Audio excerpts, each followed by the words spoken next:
આજે આપણે બનાવીશું ગુજરાતી સ્ટાઇલ એકદમ ક્વિક અને ઇઝી ભીંડાનું શાક. મારી રેસિપીઝ તમને યુઝફુલ થતી હોય તો લાઇક, શેર અને સબસ્ક્રાઈબ કરજો.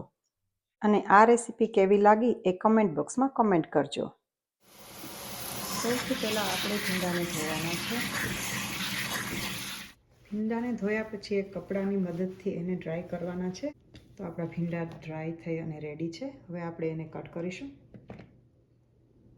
હવે આપણે ભીંડાનો આગળ અને પાછળનો ભાગ રિમૂવ કરીશું અને એના નાના નાના પીસમાં કટ કરીશું. આ રીતે આપણે ભીંડાના નાના નાના પીસ કરવાના છે.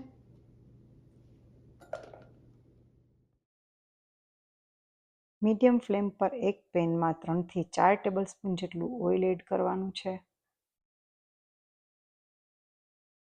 હવે જીરું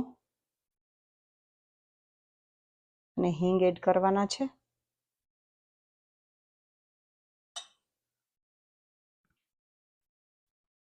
હવે લસણ એડ કરી એને થોડી વાર પકાવવાનું છે.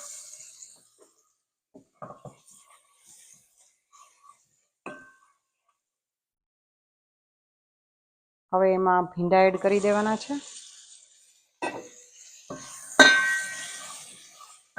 મીડિયમ ફ્લેમ પર તેને 5 મિનિટ આ રીતે ચલાવતું રહેવાનું છે.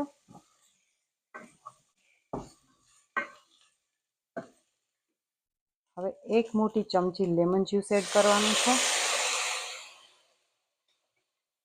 લેમન જ્યુસ એડ કરી 2 થી 3 મિનિટ પકાવવાનું છે, જેથી ભીંડાની બધી ચીકાશ જતી રહે.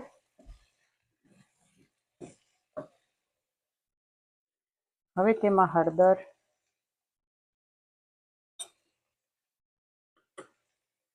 એક મોટી ચમચી ધાણા જીરું, સ્વાદ પ્રમાણે મીઠું,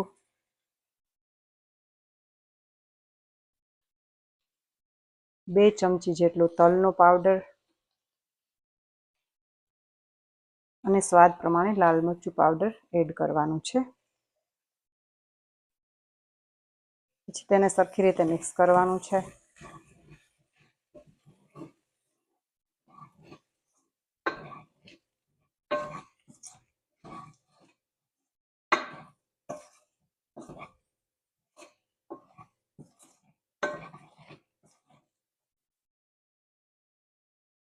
હવે અહીંયા આપણે મસાલા દાજી ન જાય અને ભીંડા બરાબર ચડી જાય એના માટે એક થાળીથી ઢાંકવાનું છે અને ફ્લેમને એકદમ લો કરવાની છે. હવે થાળીમાં આપણે ગરમ પાણી એડ કરવાનું છે.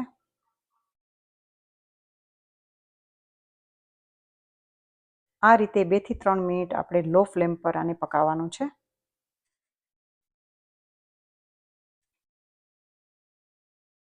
તો હવે આપણે શાક ચેક કરી લેશું. અહીંયા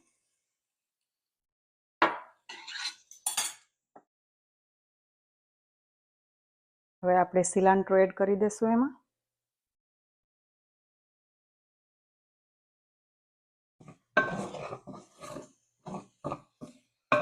તો રેડી છે ભીંડાનું શાક.